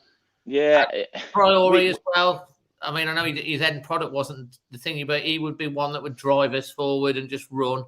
You see Daniel trying that sometimes, but I guess what you're saying. But yesterday, when we were on top, we had that fluidity of the overlaps and running forward and creating and they didn't know where we were coming from. And we had all of that. And I think Bruno Lage's ambition and his intention is to get to that point. But I think to get to that point, he wants to play the 4-2-3-1 system, which is what he played at Benfica. And I think we've got the attacking players to do that. But have we got the defensive players to play 4 at the back at the moment? Obviously not, because he doesn't tend to do that. And we still need, I think, that Renato Sanchez type player that's going to get into the middle, that's going to drive through the middle. Absolutely, Dave. And I don't know whether you've noticed, we get particularly bad results against really poor sides. 0-0 against Burnley, the loss at home to Palace, Norwich in the Cup when we couldn't score. We play very, very poorly. And the reason for that is when you watch these teams get coached against us, their front line play right up on us. So they give us no space to play that ball out of the back 3. So they stop us playing out of the back. And we've got no answer to it. So I would say to Bruno, what are you doing when you know that's going to happen? Teams have sussed out that we play these wing backs, so they push players wide on them. The only way out of that then is for one of your back 3 to come out with the ball, and we're not doing that. We play it across the back. The second half, absolute capitulation. There is no excuse for a team that is the level of Wolves and the players Wolves have got to capitulate in that way. They lost their structure, they lost their shape, they lost their discipline. People were hoofing that they were swinging feet at balls. We need to forget why we are fans and we pay to watch, and we're passionate about our club. These are professional footballers who are paid a great deal of money to be at the very, very top of their art. And last night in that second half, they failed miserably, absolutely miserably. And you could It's say very that, unlike, very, as I said earlier, I think early new notes that we had a few of those type of collapses in the first season up in the Premier League. I know we finished 7th, but we had a few of these where we conceded a goal and then we kind of lost the plot for a bit. yeah, We haven't seen a Wolves team, not a Bruno Lage team, do that. absolutely. And it's the first time that's happened. And I think it was Adrian Richards that said it might be something to do that Neves was off the pitch because they were coming through. I know we're down to 10 men as well, and we had that. And maybe the Raúl sending off, that they lost. There was something that wasn't right, was it? They were panicking, whereas before there was structure. And it was so unlike Wolves defensively this season. First half, Dave, I think there's merit in what he's saying, but if we're going to be a one-man club, when we lose one man and we capitulate that way, then we're in serious trouble. Well, we're in serious trouble if we sold Neves, because I think to a point now, we're at a point where if Raúl did go, we would replace Raúl. I think we've looked. I don't think he's going anywhere, but I do think there's other options that we can get. I think they'll invest in I wouldn't be surprised if they invest in another striker. That strong striker and thing. But like you look at the midfield, and if we lost Neves, like out that midfield, he is the linchpin. He's fantastic, Dave. He is fantastic, but he shouldn't have been the reason that we lost our shape and we lost our discipline against what you have to say is a very, very mediocre side, and we struggle against poor to mediocre sides. Remember the first year in the Premier League when Huddersfield only won 3 games? Twice. And the Albion, a really, really poor side, the Baggies were, and we couldn't beat them. I know. And to be fair, the one thing that you can say about Leeds is they never stop running. They keep fighting.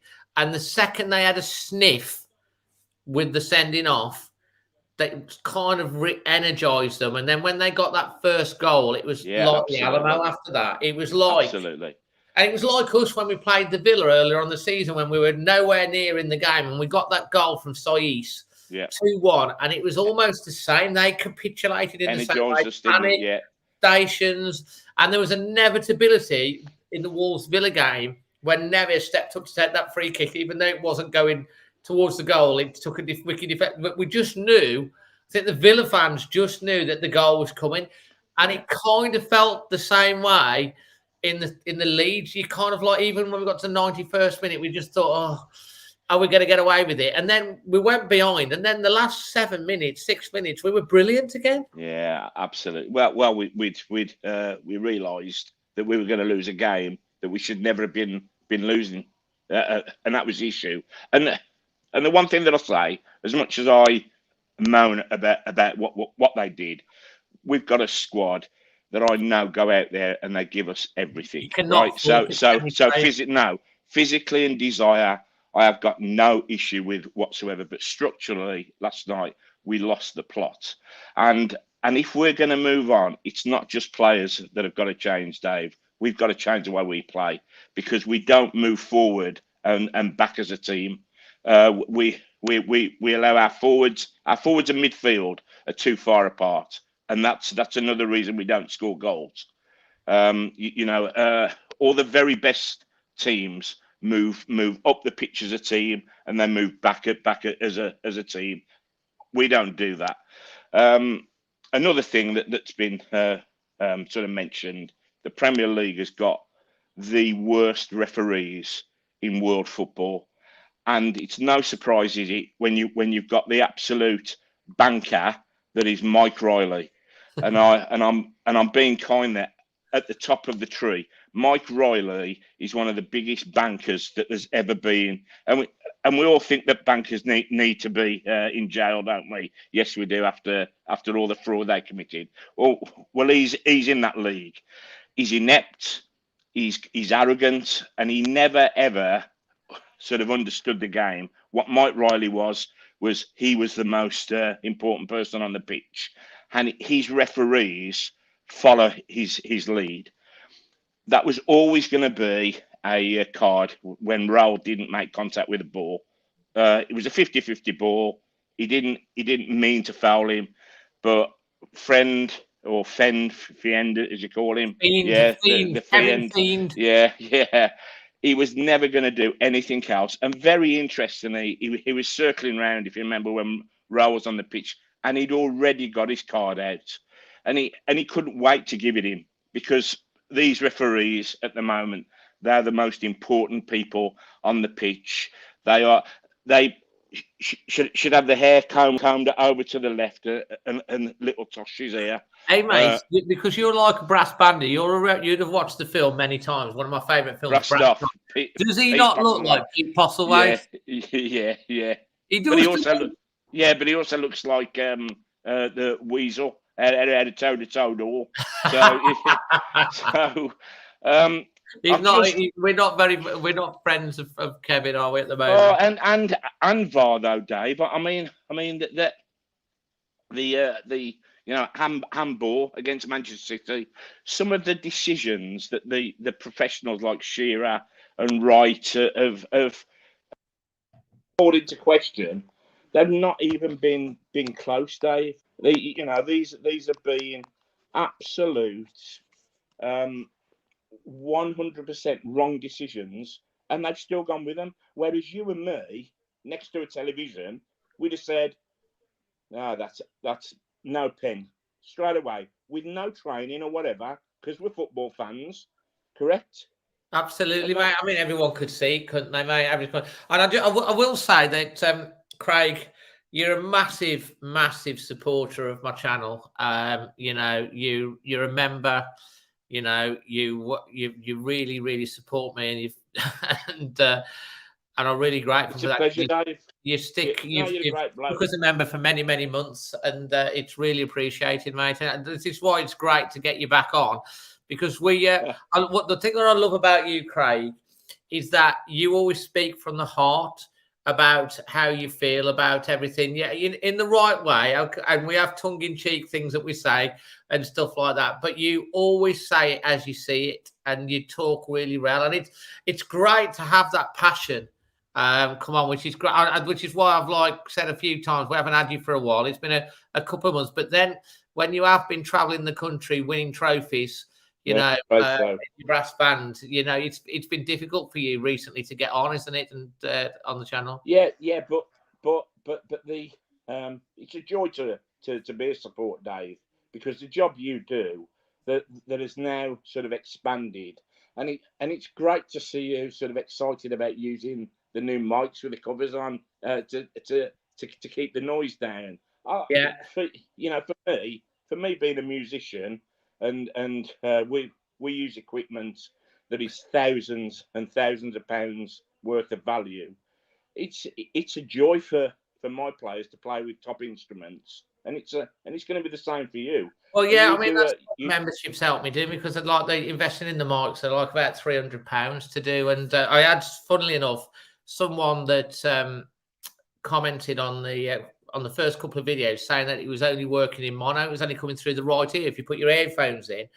Great feedback from the thing, and then we've looked into it, reconfigured it, and hopefully it's now in stereo. Because when you listen to it on a TV or a computer, it comes through. But if you ever listen to it in a headphone, it was only coming through the right ear, so it should come through the right and the left ear now.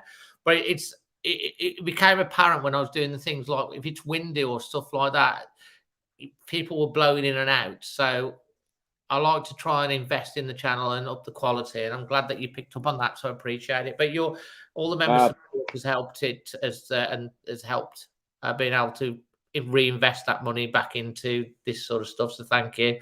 Final thoughts on you, man of the match and performance rating? Yeah, well, I've got two in mind.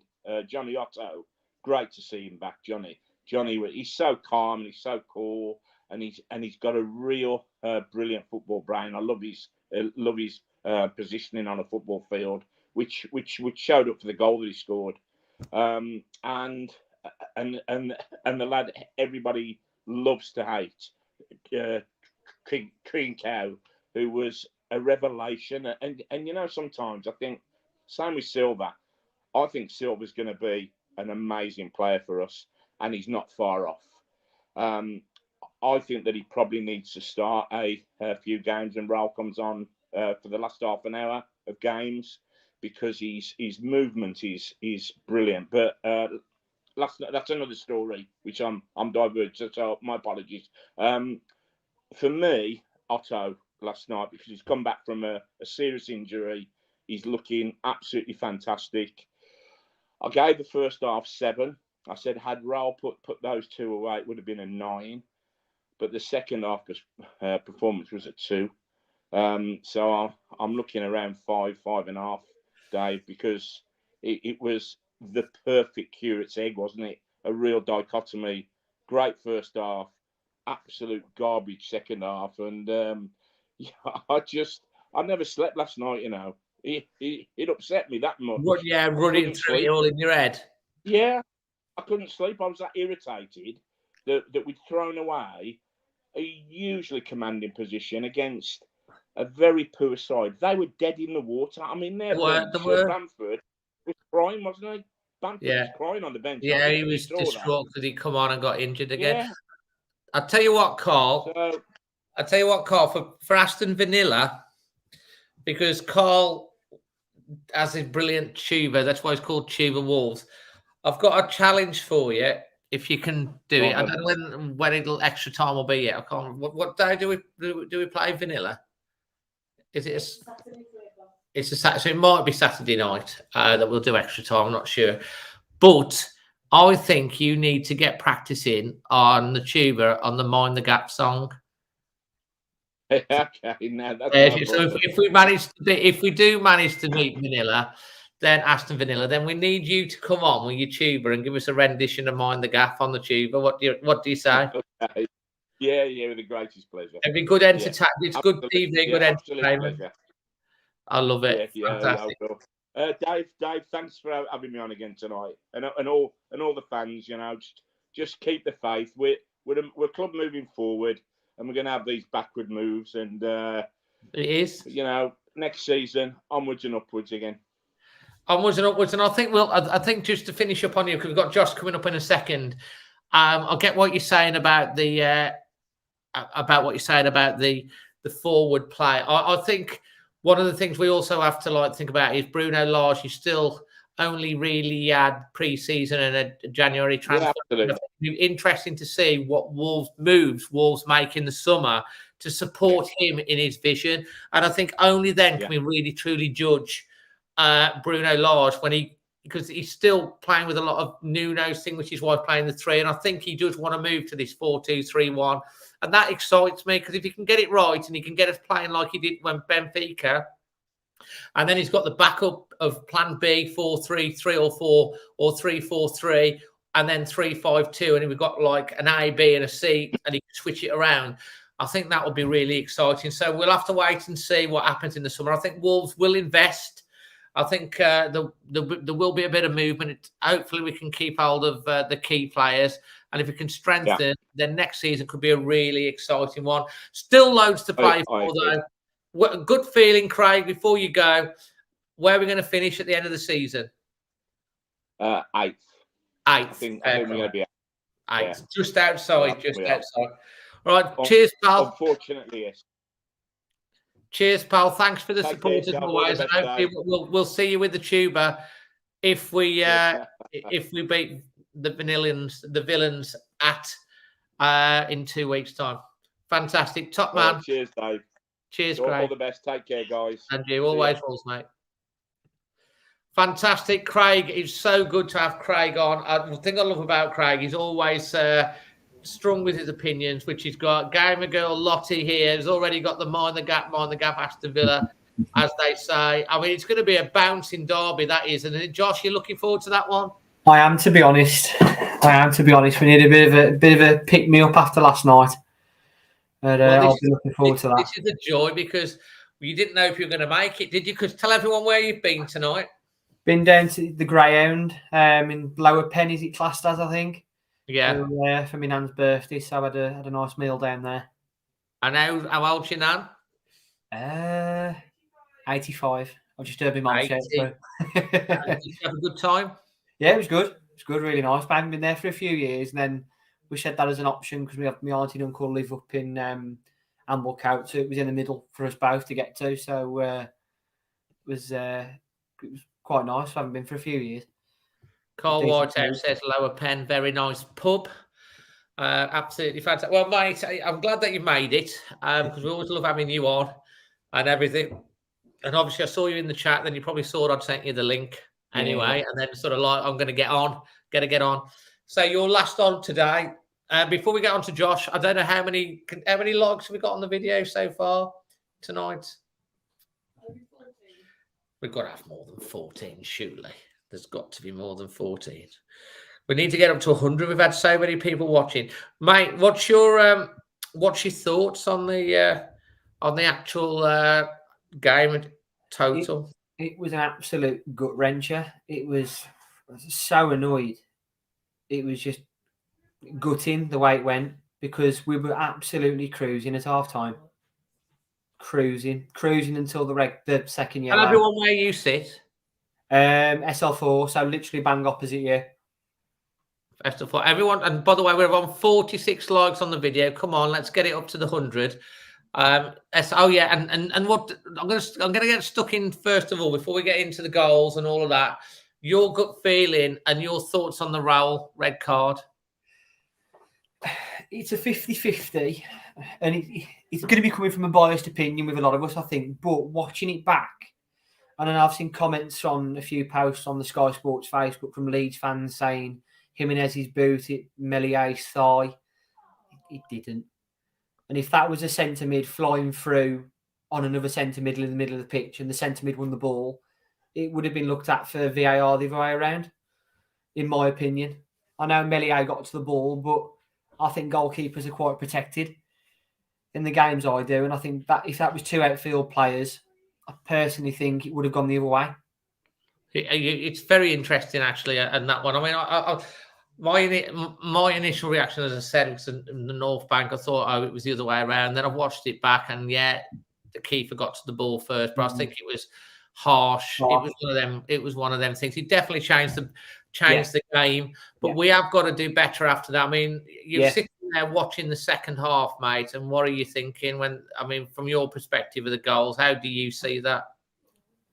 It was a collapse. Let's be honest. It is annoying to say, but it was a collapse, and it was just frustration, really. And it was like, look, I know we've had a few games in the past, and you can look back at was it Norwich in the Championship season, and they scored 2, and that was the same sort of defensive calamities. And I think Forest did the same the week after. This is what I'm saying. I don't know, it was the first year of Nuno, or the first year in the Premier League. We had a couple of those games where we just conceded one and conceded another. And that reminded me back to that sort of thing. We haven't seen it, that sort of defensive fragility in a Wolves. I think we got our composure back. Yeah. But then obviously the third goal again was disappointing. Yeah. It was a great game. No two ways about it. It was. I think like you said, once Raúl got sent off, I thought we were doing all right without Neves, and then obviously once Raúl got sent off, that was it. It was Leeds had the noses up, and that was it. They went for it. He reads the game so well, doesn't he, Neves? He's quite, and he can sit deep and pick things out. And it's funny. I mean, we haven't talked about the protester. I mean, we haven't talked about that. I mean, I've put that on. Funnily enough, on YouTube. That's had loads. I put it on the Always Wolves TikTok. It's had over 100,000 views on the Wolves TikTok.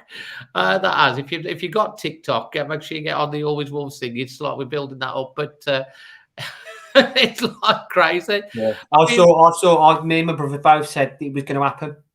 Because they did Liverpool, they did Everton, and it's the same group. There's a channel on YouTube. I just thought I'll have a quick look. He said no to oil on his shirt, so I'll quickly put that in YouTube, and they've got a YouTube channel.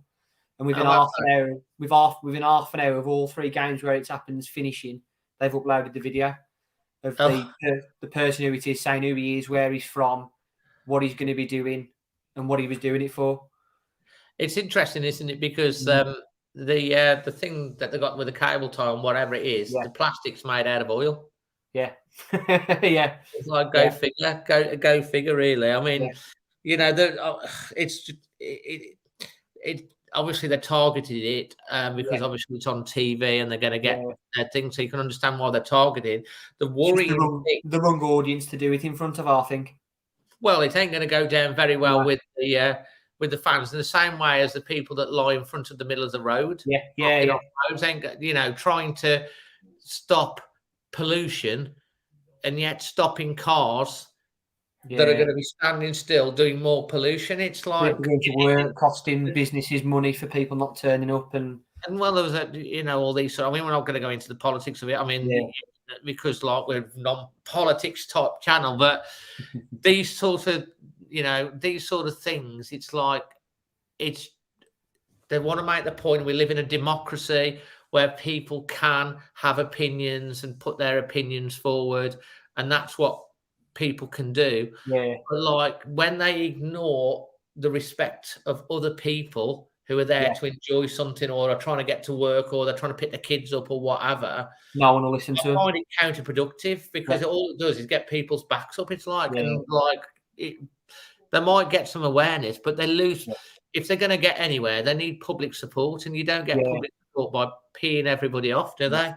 But I thought that Wolves dealt with it really, really well, because he got to the post, but I don't know whether it was the stewards or some security, but they were really quick, and they managed to get him before he fastened himself and then carted him off. And did you see Jose Sarr having a few words? Yeah.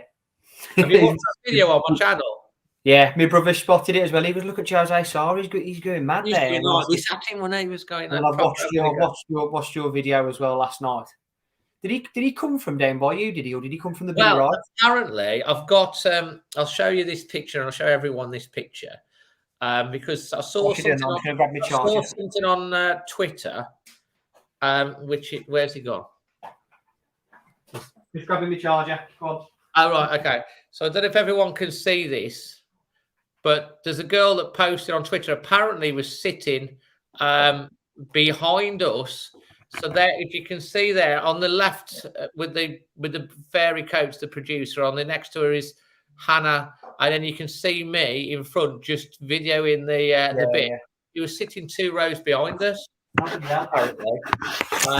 And that picture was taken. It was put out on social, and you obviously don't want to run out of battery, but but obviously you're behind us, so never saw it.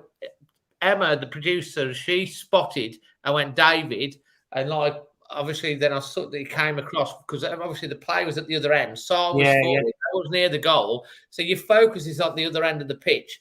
And then he tried to sneak in when everyone's not watching. And you've got to say, fantastic credit to the security and the stewards. And then the clapping off. I mean, there was something bleat. I do apologise as well to everyone. I always try to post videos, and we try not to swear and all of that. And there was a few expletives that were bandied about in the direction of the protester. And I apologise for any younger viewers and listeners about that, but it was just one of them things that I had to report on. I mean, my job as the channel is to cover the game and to cover some of the incidents, and so I had to put it up, didn't I? But I'm surprised they're actually one hasn't turned up on any of the live matches on the FA Cup. Yeah, to me, it seemed the thing how they've done the last 3 games that they were trying to continue to do with us. There may be more tomorrow. Maybe they're just targeting the Premier League because they know the Premier League's the one that's broadcasted around the world. Yeah, possibly, but crazy people. Anyway, I respect their opinions to have a voice and on something. I respect their opinions to campaign for something, but I don't have any respect to anyone that tries to ruin things for other people. Back to the game, mate. Talk about your positives. First half, I think we controlled it, and it was coming into the last 10-15 minutes of that first half, and there was balls coming down, obviously your right-hand side, our left, quick passes, movement in front of the box. It was looking like a game to remember. And then half time, so we saw obviously Trincão's shot. That looked like it was. I thought it was in. I had already had my hands up in the air. Yeah. And then it got swiveled. And then we saw it at the post, and I still thought it had gone in because it had gone across. It hit the post and come in, and yeah, what a strike! Oh, because my brother was going shoot, and I was no, don't shoot, and he hit it, and how he didn't go in. I mean, I thought at the time it was like, you know, when you're playing five-a-side for yourself or you're playing with your mates and you've got them screaming, pass the ball. Yeah. And then they're about to turn around and give you a like, why the hell didn't you pass? Yeah. And then you score. And it's like, okay, well, fair enough then type of thing. And it was kind of like that. And it was, because I think, I don't know whether it was Raúl that was making the run on the outside, but I thought he'd slip him in. But it was such a brilliant strike.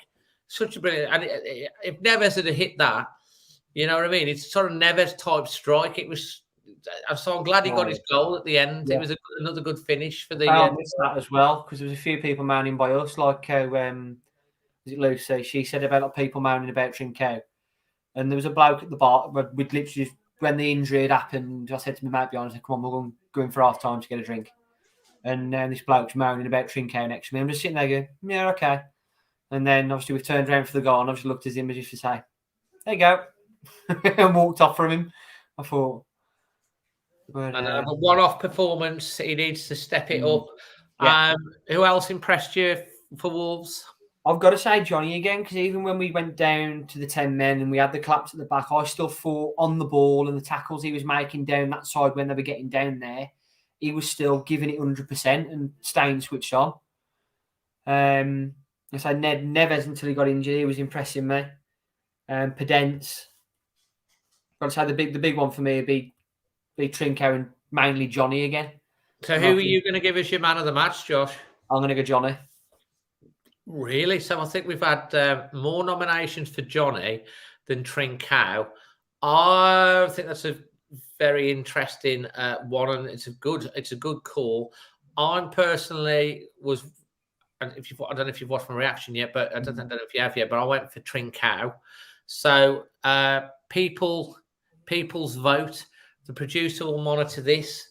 Who are you going to be voting as the people's man of the match? Are you going for Johnny Otto, who scored one and had a fantastic game and was probably our best defender and offered a lot going forward?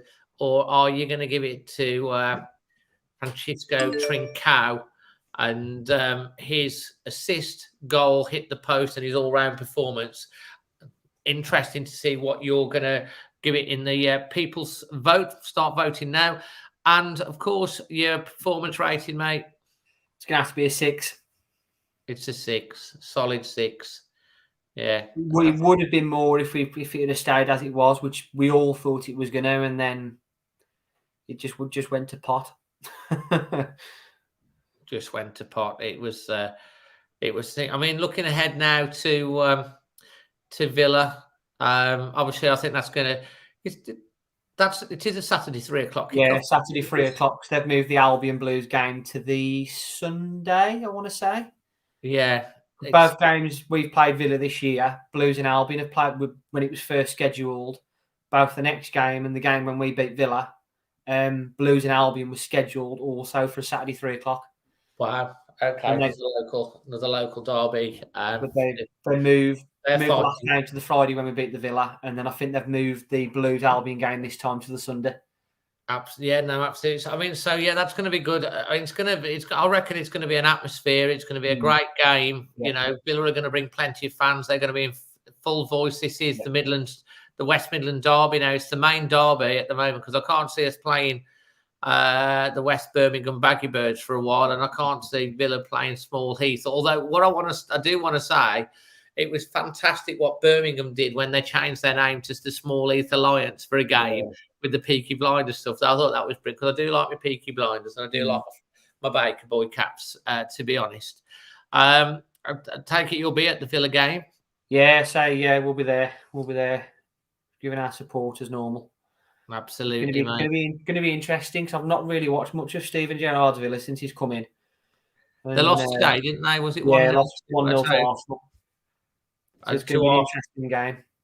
No, 1-0 to Arsenal, absolutely. And so, you know, I mean, Neves a bit concerned about him. Yeah, that'll be to be potentially without. Well, we're definitely without Raúl for 2 games. Is it 2 games with Raúl? Because it's his second red. I've read somewhere 2 games. Yeah. So that's the Villa game and the what Newcastle. game? Newcastle away. Yeah. I'm there for. I'm at Newcastle two nights away actually because the guys from Spider VPN, they're big Newcastle fans, and so we're going up on the Friday. Yeah. Which we're doing initially. That's the match. Stopping over and then stopping over again on the Saturday because we're meeting up with these guys from Spider on the thing. I'm not sure when we're slotting in extra time yet. It might be the Sunday when we get back extra time for that one. So Raúl's going to be missing for 2 crucial games, really. Yeah. Both games that really, if we're going to get ourselves back into European contention, we need to be getting 6 points on. So, I mean, how are you feeling now in terms of the European spots? What I mean, and what's your gut feeling now? Because last week, what did you say? You said 60. 61. I still think we can get 61 with the games we've got left. Looking at who we've got. 24 points to play for. We're on how many points now? 46. So we need 15 points from 24. It's still doable, isn't it? Yeah, because I think the 4 games I've penciled this in to win. Villa, Newcastle. This was yesterday before Leeds game. This was, by the way. Did you have Leeds as well? Yeah, no, didn't have Leeds. Didn't have Leeds in that. So it was just after the game. Villa, Newcastle, Brighton, and Norwich were the 4, which will get us up to 59, I think. 59, and then a draw, 2 or 3 draws. Yeah. So we're going to lose 1 more game before the end of the season. So we've got City and Liverpool in way as well, and Burnley. It seemed to be a bit of a bogey team at their place. Yeah, but we're going to beat Liverpool last match of the season. You know, all the eyes are going to be on that game. Oh yeah, and it will be so typical Wolves that we win that game. It'd be typical Wolves. That would be, or we'll get a point or something. And the Liverpool, it'd be great to be part of that end of season thing. Oh, yeah. And if we've got something riding on it, and they have as well, for the title, and we've got a European, it's going to be it's going to be an insane atmosphere at Anfield. That is. I just hope it goes down to the last day, because to be part of that would be fantastic. The results are in anyway from the producer, and the people's vote overwhelmingly is for Trincão. So thanks everyone for watching the show. Please, if you've enjoyed the content, just take a second to smash a like on the video, whether you're watching this back or not. Absolutely, always appreciate that. Let YouTube know that you've enjoyed. If you're brand new, consider subscribing. Don't forget, support Spider VPN. Check out their stuff and the thing, and also the Cody armband from Football Prizes. The link's in the description. Another great prize up for grabs again, Josh. And if you want to be a member, as a few people have said, it's right at the bottom, or you can, just drop me a message on the Always Wolves Facebook page, or drop me a message on Instagram, and I'll send you the link as well. Josh, thanks again for joining us. I'm glad and had a nice time. And to everyone in the chat or listening on the podcast, love to you and your families, wherever you are in the world. Always Wolves.